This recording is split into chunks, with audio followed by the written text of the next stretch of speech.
Dans l'Antiquité, les morts étaient enveloppés dans un linceul ou un suaire. Et ce fut aussi le cas, dit la tradition, du Christ, dont le suaire, conservé à Turin en Italie depuis 1502, aurait conservé la marque de son visage et de son corps. Quel est ce mystère? L'objet, d'abord. C'est un drap de lin jauni par le temps d'environ 4,50 m de long sur 1 de large. Sur ce linge, s'est imprimé le corps nu de face et de dos d'un homme dont les blessures évoquent celles d'un crucifié.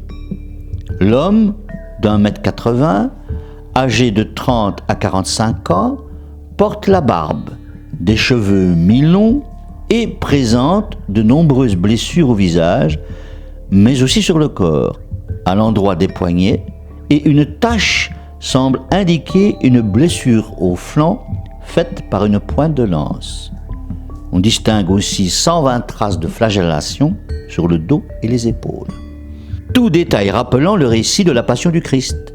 De plus, l'utilisation du linceul correspond au rituel juif du temps de cette Passion. Il a existé et existe encore quantité de suaires du Christ, dont le célèbre mandilium d'Édesse, acquis par Saint Louis et détruit à la Révolution. Celui de Turin est attesté dès 1390. Après moult péripéties, la relique arrive dans le patrimoine des ducs de Savoie en 1471. L'objet sera exposé dans diverses villes avant d'être confié à la garde de la cathédrale de Turin. C'est en 1898, très tard, qu'une photographie de l'objet révèle l'image positive qui fera le tour du monde et que nous venons de décrire. Alors, que penser de cette relique, sans doute la plus impressionnante de toutes? Pièce historique ou imposture?